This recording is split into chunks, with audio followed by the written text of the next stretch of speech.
세계적으로 지진에 대해서 관심을 갖지 않을 수가 없고, 지진 가운데도 이 진도가 참 무섭죠. 땅이 흔들리는 정도를 표시하는 건데요.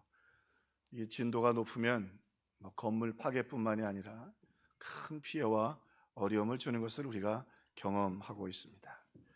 근데 오늘 본문의 말씀에 보면, 오늘 본문의 말씀을 제목을 강도 높은 사랑이다 그랬는데, 오늘 본문에 보면 하나님 마음에 지진이 일어나고 하나님 마음이 흔들리시는 모습을 오늘 본문이 소개하고 있습니다. 시적으로 표현하고 있는데, 하나님이 사랑에 빠져서 그 마음이 흔들리고 계시고 있고, 또 하나는 오늘 사랑하는 성도들로 말미암아 하나님 마음에 강진이 일어나고 있는 것을 오늘 본문의 말씀을 소개하고 있습니다. 그리고 그것이, 그 하나님 마음의 흔들림이 우리에게 위로가 되고 은혜가 되는 것이 오늘 본문의 말씀의 메시지입니다. 자, 그러면 오늘 도대체 하나님 마음엔 어떤 이 강진이, 어떤 지진이 일어나고 계시는가, 오늘 이 본문의 말씀을 통해서 우리에게 소개해 주고 계십니다. 먼저 하나님의 갈급한 사랑으로 우리를 향해서 우리 주님이 다가오고 계시다고 본문은 이야기하고 있습니다. 그러면서 오늘 본문에 내 사랑하는 자의 목소리로다, 그가 산을 달리고 작은 산을 빨리 달려서 오는데 노루와도 같고 또 그것이 어린 사슴과도 같다라고 표현을 하고 있습니다. 몽골에서 그 모습을 보고 온 게 참 감사한데, 그 염소들이 그 산을 타고 넘어오는데, 칼산입니다. 아주 절벽과 같은 칼산인데, 산 자체도 이렇게 사진을 보니까 비슷해요. 아주 칼산인데, 그 칼산을 딛고 양들도 다니고 사슴들도 다닙니다. 뛰어다녀요. 그래서 물어봤어요, 선교사님께. 저러다 안 떨어집니까? 그랬더니 가끔 떨어져서 죽기도 해요. 그런데 오늘 본문의 말씀에 보니까 그냥 노루와 사슴도 아니고 무슨 사슴이에요? 어린 사슴처럼. 오늘 본문을 통해서 우리 주님이 우리를 얼마나 사랑하시는지, 오늘 본문에서는 신랑이 신부를 너무 사랑해서 그곳을 향하여 달려가는 마음을 이렇게 표현했는데, 그 말은 사실은 우리들을 향한 하나님의 사랑을 얘기하죠.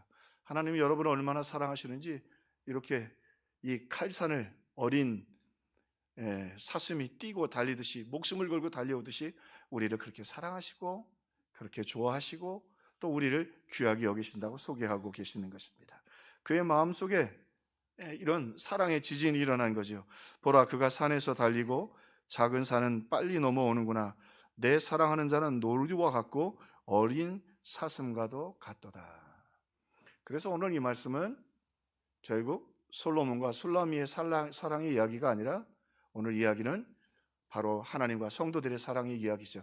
거기에 구별점을 줍니다. 왜냐하면 술라미 여인도 어떻게 이 대황제였던 솔로몬이 행차하는지 알거든요. 백마를 앞에 두고 마차를 타고 움직이는데, 오늘 뭐라고 그래요? 이 왕이 오시는데 왕이 어린 사슴처럼 온다. 우리로 좀 표현하면 대통령께서 비행기에서 내리시는데 강아지처럼 내려오십니다. 청와대에서 가만히 안 있을걸요? 그 표현은 좀 그러지 않느냐? 비하 발언이 아니겠느냐? 오늘 그런 표현이에요. 그런데 왜 이런 표현을 했을까요? 백마를 타고 급히 달려온다 그러면 적절할 텐데, 이게 솔로몬의 사랑의 이야기가 아니에요.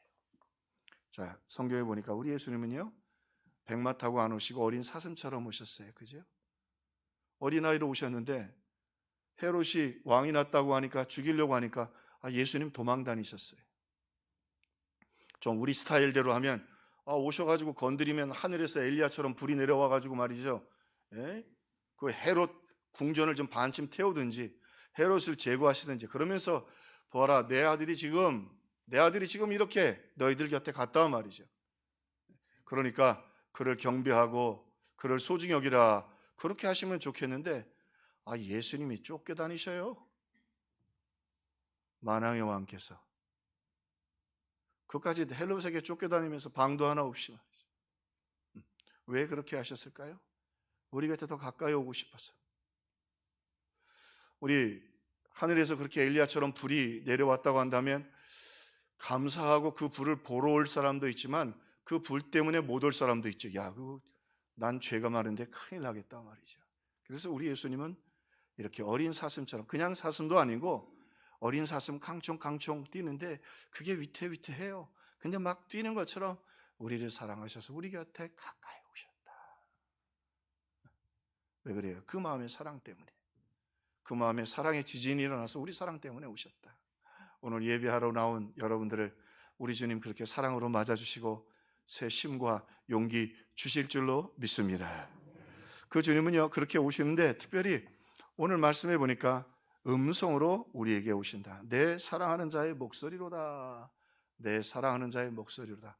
그 사랑을 먼저 음성을 통해서 우리에게 들려주십니다. 우리에게 음성을 통해 들려주시죠. 예수님 모신다고 구약에서부터 쭉 말씀하셨어요. 그는 겸손하여 나귀를 타신다. 왜 나귀를 타고 겸손하게 오셨어요? 우리 곁에 가까이 오시려고. 백마 타고 오면 돈 없고 힘없는 사람은 가까이 못 오잖아요. 예수님 곁에 누구나 올 수 있도록 그렇게 겸손하게 어린 사슴처럼 오셨어요. 그리고 그 사랑의 음성으로 우리 가운데 다가오셨죠. 우리가 아는 것처럼 이 양들은 참 IQ도 높지 않고 그리고 지혜롭지도 않고 자기 보호할 능력도 없는데 여러분 아시는 것처럼 이 참 놀라운 건 목자의 음성을 너무 잘 안다는 거예요. 이제 우리 지금처럼 봄이 되면 겨울에 자기 지역에 있었던 목자들이 양들을 다 이끌고 좀 높은 곳에 초장이 많이 있어요. 초장으로 다 모여들어요. 그럼 함께 이쪽 저쪽 지역에서 다 양을 먹이다가 이제 저녁 때가 되면 임시 울타리를 쳐요. 그리고 다 모아놓고 양들을 함께 보호합니다. 그리고는 이제 교대로 이제 목자들이 보는 거죠. 왜냐하면 움직일 필요는 없으니까요. 자, 그러면 양들이 있는 것을 아니까 이리나 곰들이나 이런 짐승들이 옵니다. 그럼 이리는 소리가 참 불편하잖아요, 그죠? 소리가 들려. 근데 참 놀라운 건 이 양이 목자가 있어서 그래서 다윗은 비파를 타거나 노래를 부르거나 찬양을 했어요. 밤에 양을 지키면서. 그리고 많은 목자들이 피리를 분다고 그래요. 근데 양들이 얼마나 겁이 많은지요. 그 임신한 암양들이 이 늑대나 이리 소리 들으면 새끼를 낙태를 해요. 그런데 목자가 있다는 걸 알면 목자의 소리가 들리면 겁을 안 내요. 참 이 양의 장점이에요. 목자만 있으면. 그리고 아침이 되면 이제 초장을 찾아서 서로 가야 될 거 아니에요. 그렇게 둔하고 말지도 못 알아듣는데요, 목자가 부르면 정확하게 자기 이름을 듣고 자기 목자를 따라. 그 미련한 것들이 주인의 음성은 정확하게 들어요. 여러분 지금이 얼마나 혼란스러운 시대입니까? 얼마나 재미있는 것도 많고 또 얼마나 여러분 이제 봄이 오면서 좋을 텐데 여러분 도대체 여기 왜 오셨습니까? 뭐 여기 이렇게 대단한 게 있다고? 오늘 그 이유는 주님이 우리에게 음성 들려주시고 그 음성 때문에 온 줄로 믿습니다. 우리 안에 주님의 그 사랑이 있기 때문에 그래요. 양들이 정확하게 목자를 찾아, 자기 목자를. 다른 건 실수를 다 해도요, 다른 길로 가기도 하고 실수도 하고 어보기도 하는데 자기 목자 음성은 정확하게 듣는다. 그리고 그 목소리를 들을 때 그 밤에 이리 소리가 들리고 그래도 두려워하지 않는다. 오늘 우리가 이 믿음 가져야 돼요. 하나님 우리 그렇게 사랑하시거든요. 여러분 그래서 주님의 음성 듣고 세상 어렵고 아무리 힘들다고 해도 양들도 겁 안 먹는데 오늘 은혜 받고 세상을 담대하게 이기시기를 주님의 이름으로 축원합니다. 주님 나와 함께 계시는데 양에게 배워야지. 얼마나 우리를 사랑하시는지 그분이 어린 사슴처럼 우리에게 달려오고 우리와 함께 계신다 말이죠. 자, 그리고는요, 성경에 보니까 얼마나 우리에게 음성으로 그렇게 귀하게 여기시는지 사무엘도 하나님을 만나기 전에 음성을 먼저 들었어요. 사무엘아, 사무엘아. 엘리 제사장이 있으니까 얼른 뛰어갔어요. 부르셨습니까? 안 불렀다. 사무엘아, 사무엘아. 부르셨습니까? 안 불렀다. 이상해요. 이 엘리 제사장이 자기를 불러야 되는데 사실은 어린 사무엘을 왜 불러요? 다시 부르면 이거 하나님 음성인데 다시 뛰어봤어요. 부르셨습니까? 안 불렀다. 소리가 나더냐? 예, 사무엘아, 사무엘아 부르셨습니다. 그 제사장이 부르신 줄 알았습니다. 아니다. 하나님이 널 부르시는 것 같다. 하나님이 또 부르시거든 종이 여기 있습니다 라고 대답하고 하나님의 음성을 들어라. 하나님의 음성이었어요.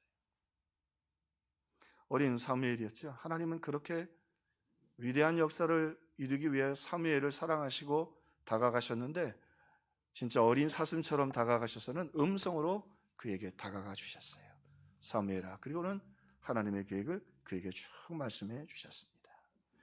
자, 그뿐만 아니라 오늘 말씀해 보니까 나의 사랑하는 자의 목소리로다. 오늘 이 본문에 보니까 8절에 나와 있는데 원문을 쭉 보고 학자들의 글을 읽어보니까 저도 요즘 보면서 참 성경을 주석하는 분들이 참 기도하는 분들이다. 다양한 주석도 있고 조금 다르기도 하지만 오히려 그 다름이 저처럼 부족한 사람에게는 또 둘 다 은혜가 되더라고요. 우리에게는 나의 사랑하는 자의 목소리로다 그러는데 상당히 많은 학자들은 거기 들으라라고 하는 단어가 분명히 있다. 시브리어를 찾아보니까 있어요. 들으라. 자, 본문의 정황상은 들으라가 조금 그 해석을 할 때 두 사람의 사랑의 이야기로 얘기하면 들으라가 빠지는 것도 좋고, 그러나 이것이 하나님의 음성이라고 할 때는 하나님 들으라라고 표현하는 것이 더 적절할 수 있다. 둘 다 해석이 좋습니다. 그러나 중요한 건 하나님의 사랑은 음성을 통해서 들려오신다는 겁니다. 그렇게 사무엘에게 우리에게도 다가오신다. 자, 그리고는요, 오늘 말씀해 보면 우리의 그 음성을 들으시는데 여기 재미있는 표현이 하나 있어요.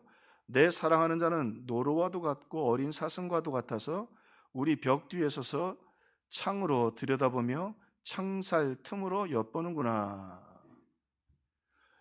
이게 그래서 말씀을 쭉 연구하고 대화해 보면 이게 연애 이야기가 아니라는 걸 알 수 있죠. 왕이 왔는데 왜 왕이 와서 문틈으로 쳐다보고 창틀로, 우리 옛날로 얘기하면 그 첫날 밤 보내는 부부들 본다고 이렇게 창문 여러분 그죠? 그리고 하지 마셔야 되는데 궁금해서 쳐다보고 그러잖아요. 네, 창호지를 뚫듯이 오늘 그 이야기예요. 그렇게 쳐다본다는 거예요. 네, 이 말의 의미는 뭔가? 지금 사랑해서 달려왔는데 왕이, 자, 이 두 사람의 연애 이야기하면 왕이 도착했으면 알고 연락 다 받아서 문을 다 열어놓고 기다리지요. 그런데 어떻게 신랑이 와서 왕인데 왕이 오셔가지고 문 밖에서 문틈으로 쳐다보고 계시고 창호지 뚫고 쳐다보고 계시냐 말이에요. 여기 중요한 의미가 있어요. 우리를 향해 주시는 말씀이에요. 우리의 인생 살아갈 때 우리 주님들 우리 곁에 계시다는 말이에요. 쳐다보고 계시고 바라보고 계시고, 할렐루야, 우리의 표정, 우리의 숨소리, 우리의 기도 소리에 다 관심을 가지고 계신다는 거예요. 그러므로 여러분, 힘들고 어려울 때일수록 주님 나와 함께 계십니다. 주님 약속하셨잖아요. 내가 세상 끝날까지 너희와 항상 함께 있으리라. I am with you 그랬는데 우리 영어 번역에는 I am with you, 내가 너와 함께 있겠다 그랬는데 이게 히브리 본문에는 같이 사는 거예요. 내가 너와 텐트를 같이 치고 옆에 살고 같이 있겠다. 주님, 여러분 집에도 계시고 함께 동행하실 거예요. 여러분 쳐다보고 계셔요. 그분 바라보고 도움을 구하고 그분으로 인하여 힘을 얻는 저와 여러분들 되기를 주의 이름으로 축원합니다. 진도가 조금 세져요. 지진의 진도가, 사랑의 진도가 지금은 조금 소극적으로 사랑하고 와서 문틈으로도 보고, 그리고 그래도 사랑해. 지진으로 얘기하면 한 5도 6도 될까요? 근데 조금 세져요. 6도 7도가 되면 건물이 무너지기 시작하거든요. 조금 더 센 사랑의 표현이 오늘 소개돼요. 뭐라고 소개되어 있냐면 그 하나님 마음에 일어나는 사랑의 지진은 우리 낭떠러지로 찾아오시는 사랑이다. 오늘 본문이 참 묘해요. 해석이 쉽지 않아요. 왜? 바위 틈 낭떠러지 은밀한 곳에 있는 나의 비둘기야 그랬어요. 지금 사랑하는 임금님이 달려와서 자기 집 앞에 서서 문틈으로 이렇게 쳐다보고 계시는 거예요. 약간 좀 장난기 있게 사랑하니까 내가 왔는데 모르는 척하고 이렇게 문틈으로 쳐다보고 창호지도 뚫고 있는데 이 여인은 지금 낙심해서 오늘 본문의 말씀처럼 바위 틈 은밀한 곳에 지금 숨어 있어요. 신랑을 맞이하지 못하고 있어요. 마음으로는 사랑하는데. 표현이 참 좀 그렇죠. 오늘 보니까 바위 틈 낭떠러지 은밀한 곳에, 낭떠러 지금 뭐 굉장히 상태가 안 좋아요. 그래서 나가서 맞지도 않고. 왜 그럴까요? 왜 이런 일이 일어날까요? 참 성경 말씀은 정확하죠. 별거 아닌 이 사랑의 이야기인데 거기 하나님의 말씀과 우리의 신앙의 교훈을 잘 다 거기 설명해 주셨어요. 베드로가 예수님 만나고 고기를 잡지요. 두 번째인가 세 번째인가 학자마다 그것도 차이는 있는데 어쨌든 만나고 깊은 데로 가서 그물을 던지라 그러니까 베드로가 이야기를 합니다. 거기에 선생님 그래요. 주님이라고 안 불렀어요. 그 다음에 고기 잡고 주님이라고 불러요. 선생님 우리가 밤새도록 고기를 잡았는데 한 마리도 못 잡았지만 선생님 말씀대로 하겠습니다. 그럼 그물을 던졌어요. 깊은 데로 가서 그물을 던지면 안 되죠. 그래서 꼭 해석하신 분이 좀 비판적으로 해석한 분들이 계세요. 어떻게 해석했냐면 베드로가 조금 기분 나쁘게 얘기했다는 거예요. 당신은 목수고 선생님 아니냐 말이죠. 다 전문 영역에 있지 않습니까? 근데 왜 날 보러 깊은 데 가서 지금 밤새도록 고기도 못 잡았는데 고기 잡으라고 기분 나쁘단 말이죠. 그래서 선생님이라고 부르고 어쨌든 그물을 던졌다는 거예요. 근데 그물을 던졌더니 얼마나 고기가 많은지 배가 가라앉을 정도예요. 자, 그런데 이 반응을 한번 보세요. 그 모습을 보고 베드로가 뭐라고 얘기하냐면 선생님 정말 대단하십니다. 이렇게 고기가 많이 잡혔습니다. 그러질 않고 시몬 베드로가 이를 보고 예수의 무릎 앞에 엎드려 이르되 주여 나를 떠나서도 나는 죄인이로소이다. 자기가 죄인이라는 거예요. 이게 꼭 맞지는 않는데 한 주석가가 재미있는 해석을 하나 여기 덧붙였어요. 그 자기의 생각이라고 본인도 썼더라고요. 뭐라고 썼냐면 베드로가 놀란 것 중에 하나가 뭐냐면 지금 아침이 돼가지고 깊은 데 가서 고기를 잡을 수가 없는데 예수님이 그물을 던지라고 보니까 고깃대가 몰려오더라는 거예요. 왜 놀래요? 예수님은 고깃대도 움직이시는 분이구나. 그리고 그 주석가는 상상을 참 잘했어요. 그 정도 고기면 배가 가라앉아야 된다는 거예요. 근데 배가 안 가라앉았다는 거예요.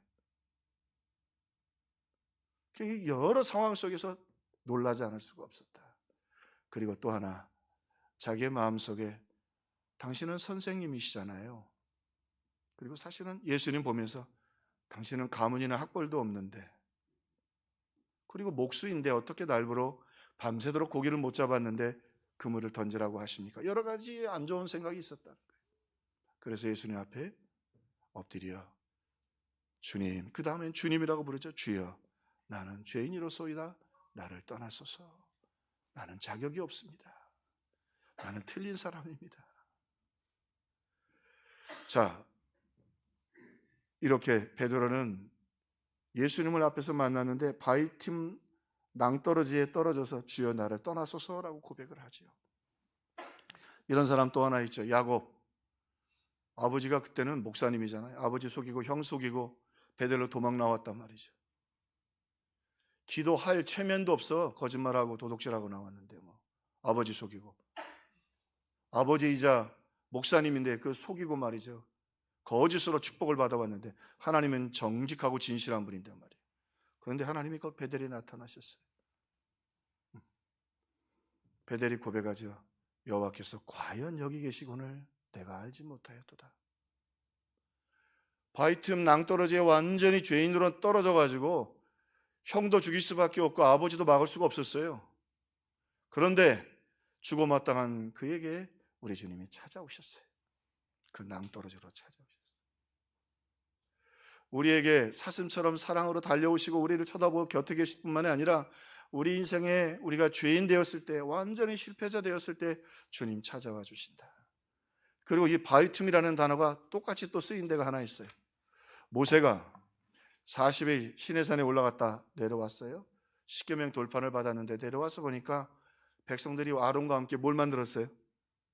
금송아지를 만들었어요. 근데 금송아지만 만든 게 아니에요. 금송아지를 만들고 그들 스타일대로 그렇게 그들이 애굽에 서 있었던 그 금송아지 제사를 드릴 때는 별짓에서 다 해요. 춤도 추고 축제도 하고 음란한 짓도 거기서 다 하게 돼 있어요. 모세가 보니까 이거 뭐 견딜 수가 없어서 십계명 돌판을 깨트리죠. 자, 그리고는 모세가 하나님 앞에 나갑니다. 하나님 뭐라고 그러셔요? 모세야, 너무 신경 쓰지 마라. 내가 이 백성 다 멸하고 너를 통해 새로운 민족을 만들 테니까 걱정하지 마. 그래도 여러분, 모세가 사랑하고 함께 나오고 그리고 자기를 세워주었지만 자기를 믿고 그래도 여기까지 온 백성들 아니에요. 하나님을 믿었지만. 그리고는 하나님, 저들을 용서해달라고 생명책에서 내 이름을 지워서라도 저들을 용서해달라고 했더니 3,000명이 그날 죽었어요. 그런데 그것도 그냥 죽은 것도 아니고, 그 하나님 명령한 대로 레위 지파가 가서 주동자들을 죽인 거예요. 모세가 이제는 생각해보세요. 3,000명이, 그 이후에도 물론 심판이 있었지만 3,000명이 칼로 죽었어요. 모세의 명령대로. 하나님이 말씀하셨지만 모세의 명령대로 3,000명이 죽었어요. 백성들은 뭐라고 할 거예요? 하나님은 화가 내시죠. 모세가 완전히 탈천해서 바위 틈 낭떠러지로 떨어집니다. 그리고 모세도 그래요. 내 생명을 거둬가 달라고. 더 이상 지쳐서 백성들도 볼 얼굴이 없고 하나님도 등 돌리셨고, 모세가 도대체 무슨 잘못이 있기에 하나님 말씀대로 여기까지 왔는데, 우리 신앙생활 하다 보면 이런 날 와요. 바위 틈 나무 떨어져 완전히 떨어져 버려요. 근데 하나님 어떻게 하셔요? 모세야, 그 바위 틈 거기 숨어 있어라. 왜냐하면 하나님 얼굴 오시는 걸 보면 죽으니까 손으로 덮었다가 하나님 등을 보여주세요. 사랑하는 성도 여러분, 우리 인생에 바위틈 낭떠러지에 떨어질 때 있습니다. 거기 찾아오실 뿐만이 아니라 그때 하나님을 보여주십니다. 할렐루야. 그때 하나님을 보여주십니다. 여러 학자들이 있지만 하나님을 직접 본 사람은 모세밖에 없다는 거예요. 근데 어디서 봤어요? 바위틈 낭떠러지에서 봤어요. 그렇게 우리를 향한 간절한 사랑을 가지고 계십니다. 여러분, 우리 성도들도 참 어렵고 힘든 일들이 많더라고요. 바위틈, 오늘 이 베드로처럼 엉터리 마음을 가지고 혹시 죄를 지셨습니까? 이것저것 다 망가지고 인생 소망이 없어서 야곱처럼 도망하셨습니까? 모세처럼 하늘을 향해 기도할 수도 없을 정도로 여러분 인생이 망가졌습니까? 하나님 거기 찾아와 주시고요. 하나님 거기서 그 바위틈 낭떠러지에서 하나님을 보여주십니다. 그게 하나님이시죠. 자, 그러면서 오늘 본문에는요, 또 하나 조심스러운 비밀들을 담고 있습니다. 무슨 비밀이냐면, 야, 내가 너희들을 그렇게 사랑하지만 너희들이 내가 사랑해서 내 마음의 지진처럼 흔들리고 너희들을 사랑하지만, 그런데 너희들이 내 말대로 무엇인가 하면 하늘에서 지진이 일어나고 하늘의 문이 열리고 은혜와 축복이 이 땅에 흘러오게 될 것입니다. 오늘 본문에 보면 하늘에서 지진이 일어나는 비밀을 오늘 소개해 주고 계셔요. 여러분, 우리의 심령의 뿐만이 아니라 바위틈의 은밀한 곳에 찾아올 뿐만이 아니라 그것만 갖고 못 살아요. 하늘에서 복도 주시고 은혜도 주시고 능력도 주셔야지요. 할렐루야. 그러면 언제 하늘에 지진이 일어나고 축복의 문이 열리느냐? 오늘 사랑의 권면입니다. 내 얼굴을 내게 보이라. 오늘 본문의 말씀해 보니까 내 얼굴은 아름답구나. 내 얼굴을 내게 보이라. 오늘 여러분 예배 자리로 나오셨잖아요. 하나님이 물론 그래도 사랑하시지만 바위틈 은밀한 곳에서도 사랑하지만 여러분 얼굴을 내밀고 주님 앞에 나올 때 주님이 그 모습 보고 기뻐하시는 거예요. 얼굴 보고 싶어 하시는 거예요. 그게 우리의 인격이고 우리의 삶이기 때문에 그 고백이 뭐예요? 주님, 우리가 주님을 사랑합니다. 언제 하늘에 지진이 일어나고 능력이 나타나느냐? 내 소리를 듣게 하라. 너의 소리를 듣게 하라. 여기 보니까 성도들의 모습을, 신부의 모습을 비둘기로 소개를 했어요.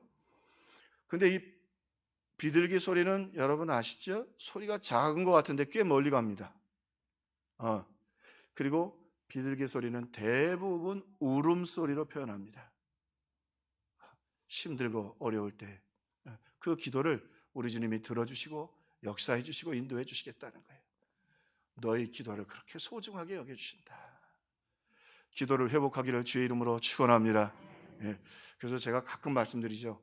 저도 기도하려고 이렇게 보면 기도할 때 천사들도 보고 사탄도 보고 있어요. 그러니까 하나님도 사탄 앞에서도 정의로우셔야 되니까 기도하지 않은 것은 주실 수 없을 때가 많아요. 곁에는 와 계시지만. 그러잖아요. 그게 영적 세계예요. 여러분의 얼굴을 주님께 보여드리고 여러분의 음성을 들려드리고 응답받기를 주님의 이름으로 축원합니다. 여러분의 기도가 하늘에서 지진 나게 한다니까. 또 하나, 비둘기를 얘기할 때 제일 성경에서는요 하나하나 우리가 이해하기 좋게 다 설명을 해놔 주셨어요. 성경에 비둘기가 대표적으로 쓰임받은 게 어디냐면 노아의 방주 사건 이후에요. 까마귀를 보냈더니 처음엔 돌아왔더니 그 다음에 돌아가 버렸어요. 왜? 이 말은 이제 시체를 좋아하니까, 썩은 거 좋아하니까 먹을 것도 있고 안 돌아와도 된다는 거예요. 그러면 비둘기도 가서 살 수 있을까요? 없을까요? 살 수 있죠. 근데 비둘기는 어떻게 해요? 돌아왔어요. 그 말은 뭐예요? 은혜를 잊지 않았다. 은혜를 잊지 않았다. 돌아와서 감람새 잎사귀를 다시 몰고 왔어요. 그래서 새 중에는 유일하게 비둘기만 제물이 될 수 있어요. 하나님께 드리는 제물, 예수님 우리를 위하여 십자가에 죽으시고, 비둘기는 그렇게 은혜를 잊지 않는 동물이다. 언제 저 천국이 지진이 나요?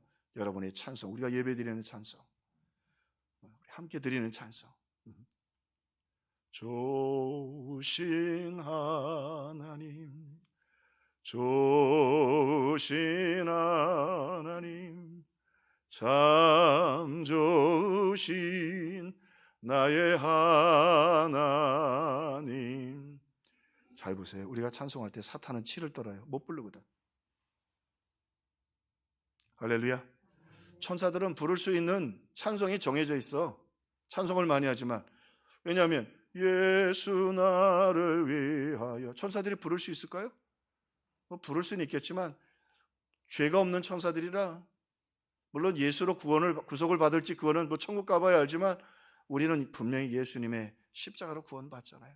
그래서 우리가 찬송하고 하나님 우리를 기뻐하시는, 여러분 예배를 기뻐하시는 거예요. 내 소리를 듣게 하라. 기도의 소리를 듣게 하라. 내가 응답하리라. 쳐다보고 계시잖아요, 문틈으로. 그리고 말씀하셔요. 너의 찬송. 안 믿는 사람들이 할 수 있나요? 안 믿는 사람이 할 수 있나요? 못하는 거예요. 사탄도 못해요. 천사들도 부를 게 정해져 있어요. 오늘 예수 그리스도의 십자가로 구속받은 우리들만 하나님을 마음껏 찬송할 수 있어요. 힘껏 찬양할 수 있어요.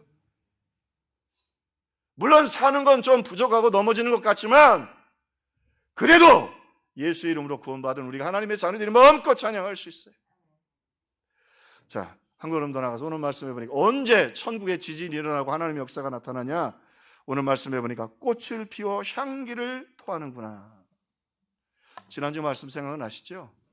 백합화는 어떻게 해요? 그 가시밭에 피어나가지고 바람 불면 흔들려서 향기나, 바람 세게 불면 가시에 찔려서 향기나고, 그리고는 태풍 불면 꺾이지만 거기 다시 또 싹을 피우고 그 자리에 또 향기를 내죠. 오늘 우리 성도들, 우리 샬롬 부흥 전도하자고 하는 건 맞는데, 근데 이번에는 조금 메시지가 달라요. 우리가 세상을 축복하자는 거예요. 축복을 선언하고 힘들고 어려운 그들에게 주님 여러분 사랑하십니다.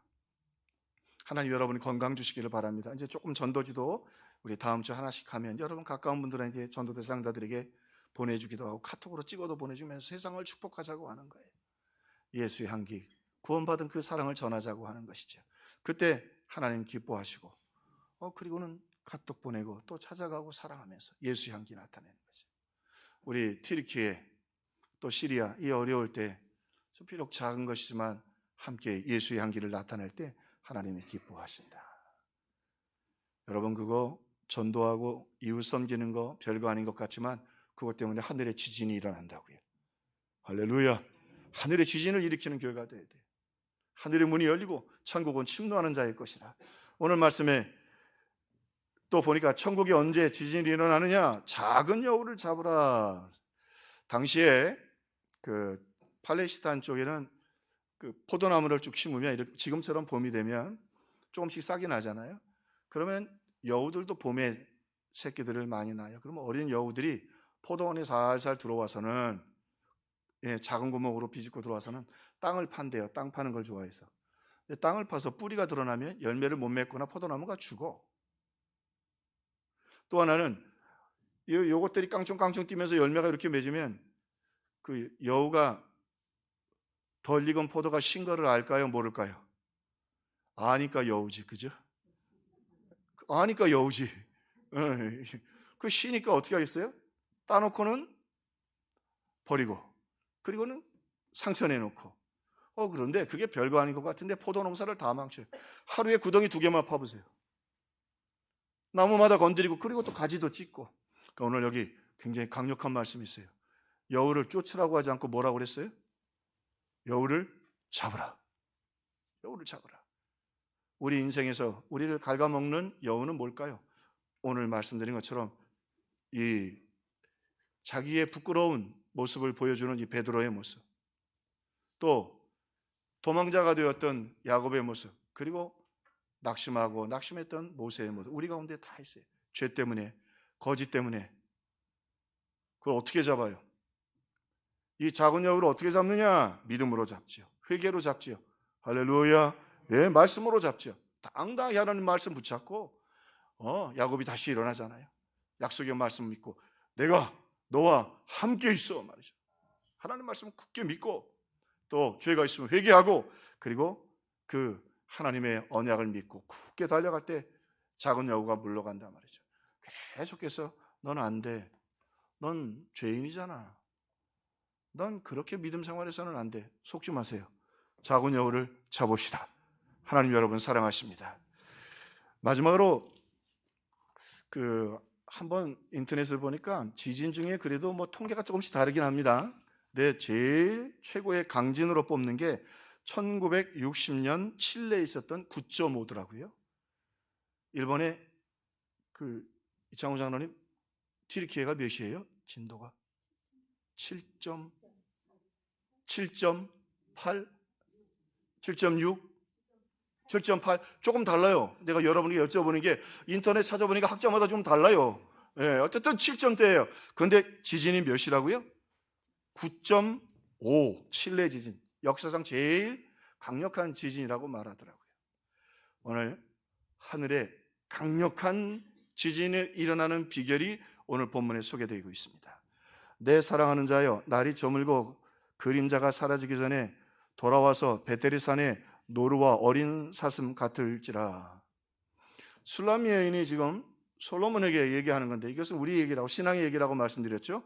뭐라고 말하냐면, 왕에게, 지금 왕이 가서 바쁜 일을 하고 있는데 날이 저물어 가기 전에, 오늘 해지기 전에 내게로 오라 이거예요. 여기 베델산이라는 말은 지금 술람 여인이 있고 거기 포도원이 있는 곳이 베델산이에요. 아니 어디 일개 결혼도 안 하고 왕에게 오늘 해지기 전에 오란 말이에요. 여기로 오라고, 해지기 전에. 내가 지금 바위쯤 은밀한 곳에 있으니까 오란 말이에요 오늘. 그래 무슨 당신이 반드시 온다는 말이에요. 이게 무모하죠. 결례죠. 왜 이렇게 결례되는 말도 안 되는 걸 엮어놨을까요? 하나는 이게 두 사람의 사랑 이야기가 아니라는 거예요. 솔로몬 못 와요.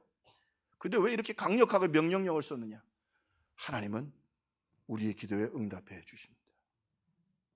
믿음을 가지고 주님의 위로가 필요합니다. 주님의 사랑이 필요합니다. 주님의 능력이 필요합니다. 주님, 오늘 내게로 오시옵소서.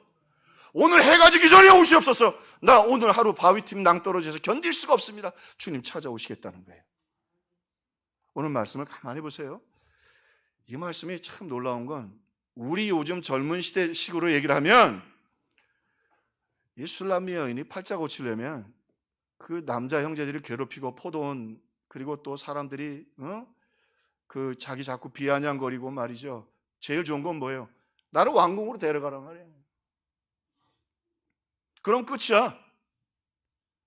내 인생 고민 끝이야. 나를 왕궁으로 데려가라 이렇게 말해야 돼요.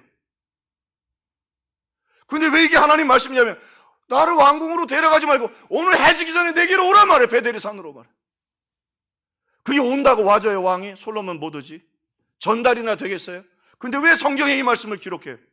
하나님은 오시겠다는 거예요. 하늘의 문은 여시겠다는 거예요. 응답해 주시겠다는 거예요. 그 절벽 낭떠러지게 해서 구하는 그 기도를 외면하지 않겠다는 말이에요.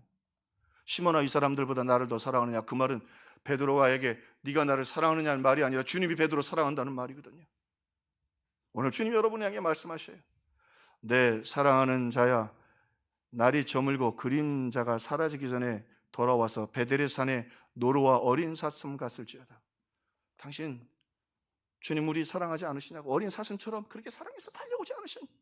이 땅에 오셔서 정말로 어린아이로 오셔서 우리를 위하여 십자가 지지 않으셨냐고? 우리의 삶에 절벽 낭떠러지에 떨어져서 지금 일어날 힘이 없다고. 그런데 나는 왕궁도 필요 없고 결혼식도 필요 없고, 이게 중요한 거예요. 내게 필요한 건 당신이에요. 이게 아가서의 놀라운 고백이에요. 신분을 바꾸고 부자가 되고 고난의 현장에, 멸시받는 그 현장에, 슬픔의 현장에, 지금 내가 살아있는 삶의 현장에 주님만 계시면 나는 노래할 수 있고 찬양할 수 있습니다. 놀라운 고백이죠. 왕궁으로 가버리면 되잖아. 왕궁으로 가버리면 되잖아. 모든 문제가 끝나요. 그러니까 이런 비둘기처럼 순결한 고백에 하늘나라에 지진이 일어나는 거예요. 강도 군지 팔인지 몰라도 세상이 뒤집어지는 것처럼. 그래서 주님 말씀하잖아요. 천국은 침노하는 자의 것이라. 여러분, 우리 주님 여러분 사랑하셔서 여러분 곁에 달려오시고 문틈으로 여러분 바라보고 여러분 기도에 기다리고 계십니다. 그분께 구하십시오. 할렐루야. 여우 잡으세요. 그놈의 여우가, 야, 베드로처럼, 네가 야곱처럼 도망자 주제에 못에 지치고 우리가 때로는 만신창이가 될 수도 있어요.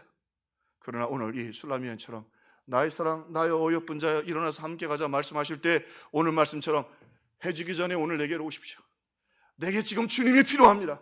주님의 위로가 필요합니다. 주님의 사랑이 필요합니다. 주님의 능력이 필요합니다. 지금 오셔서 나를 위로하시고 내가 찬양할 수 있도록, 일어날 수 있도록 도와주옵소서. 여러분 당당하게 구하십시오. 누구의 이름으로? 예수의 이름으로. 예수의 이름으로 일어나 구함으로 응답받고 승리하는 우리 평화의 식구들 다 되기를 주님의 이름으로 축원합니다.